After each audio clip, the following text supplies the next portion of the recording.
So when I was 10 years old, about in fourth grade, my dad said to me, "Son, I'll make you a deal. You get all A's and B's, I will buy you a motorcycle at the end of the school year."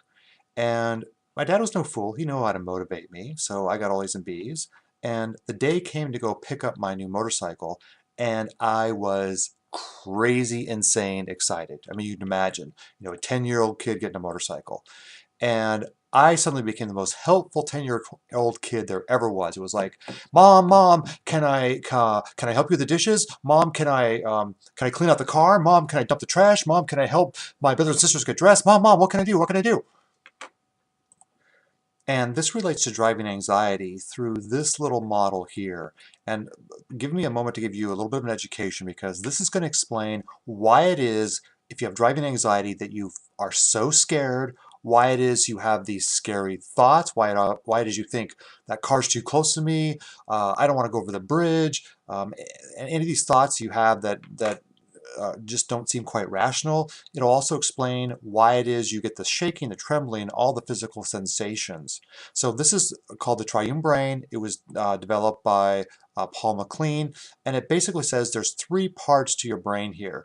There is a neocortex, a limbic system, and a reptilian, and they each have different functions.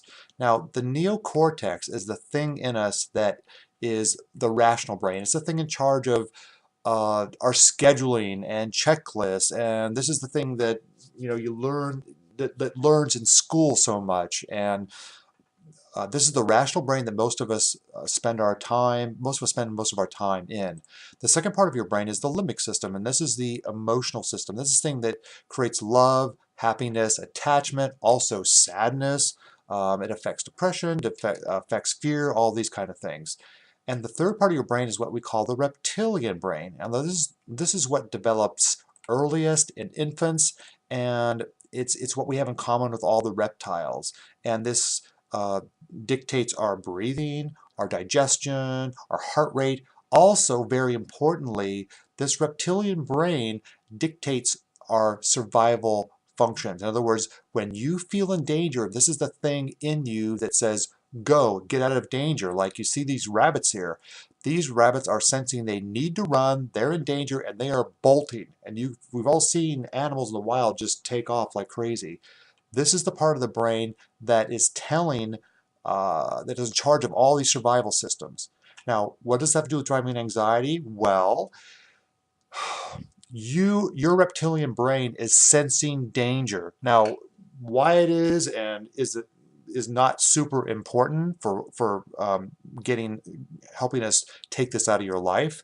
But what's important to know is that you're not crazy, because somehow you're sensing danger, and your mind, your reptilian part of you, is being like overly protective and saying, get out of danger, run, flee, move to a place where you're no longer in a dangerous situation. And granted, you're sensing danger in air for the most part, because driving is generally not dangerous. It's not life-threatening, but it doesn't matter. Your body is sensing that its life is in danger, and it's sending out all these signals, these hormones, uh, all these chemicals in your body, so that you can take flight and get away from danger. This is why you want to pull off on the side of the road. This is why you want to avoid certain places. This is why you want to slow down. All these things stem from this danger signal that is being generated in your reptilian brain. Now, what was happening with this 10-year-old kid was that he was very excited. Man, he wanted this motorcycle. And so the most basic part of him was saying, let's go, let's go, let's go. And he was generating all these reasons why he could help his mom. He could do this. He could, whatever he needed to do so he could fulfill this excitement. His rational brain and his emotional system were matching the reptilian.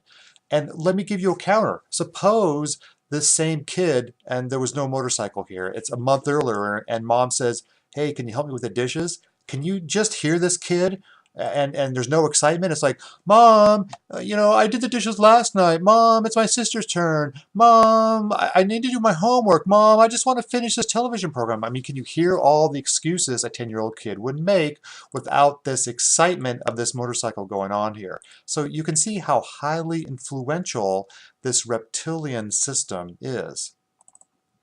And the same thing is going on in the car.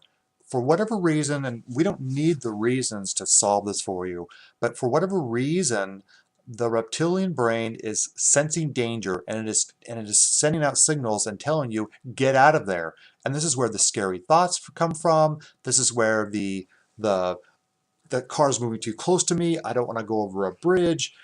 This is where the fear is. All this is generated from this high sense of threat being generated in the reptilian brain. And you could even say your brain, the reptilian brain, is being overly protective in this case, because while driving is mostly safe, your reptilian brain is acting like you are in imminent danger of dying, which we know is not the case. So if the reptilian brain is the part of us that is sending out these erroneous danger signals, how do we undo that? How do we deal with that? Well, the key to dealing with the reptilian brain, and this is, again, this is a very, this is not, it's not the thinking part of you. It's very difficult to access this. You can't tell yourself how to digest food. You can't control your heart rate. I mean, you can exercise and bring it up and down, but you can't take it to 0 or take it to 200 by thinking about it. And the way that we access the reptilian brain is through body sensations. So that would be things like heat, cold, or tension, relaxation. And these are going to be notice where in your body, notice your feet. I mean, and you really slow it down. Take a moment and notice your feet. Take a moment and notice the contact of the back of your legs in your chair. And just take a moment and scan your body from head to toe slowly. Where do you feel heat or cold? Where do you feel tension or relaxation? Where do you feel tingling? Where do you feel calm? Where do you feel constricted? And there's a list of like 60 of these that we can work with to get you accessing this part of your brain, the reptilian part, so that we can discharge this energy, so we can tell the reptilian brain in its own language that it is not in danger most of the time.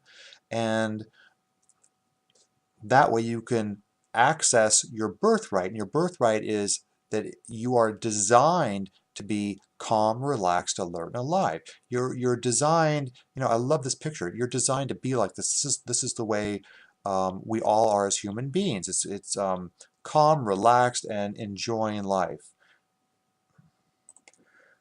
By getting this reptilian brain to function in harmony with the rest of you, then you do go back to this place of calm, relaxed, alert, and alive. And this is your birthright. This is where you should be. We're not trying to teach you a foreign language or higher math or some musical instrument or something. This is just naturally who you are to be. And when you return to that natural state, then you become that same kid that was here, that was just so crazy to have his motorcycle and was relaxing and having a great time. And maybe a motorcycle is not your thing, but we're going to return you to a state of whatever is for you that is calm, relaxed, alert, and alive. If you'd like to contact me, here's my information, Easy Driving Now, the number. You can email me here. You can go to my website. At the time of this recording, I'm offering a free session to give you a chance to see if we work well together. And I look forward to working with you. Please use this information here and get a hold of me.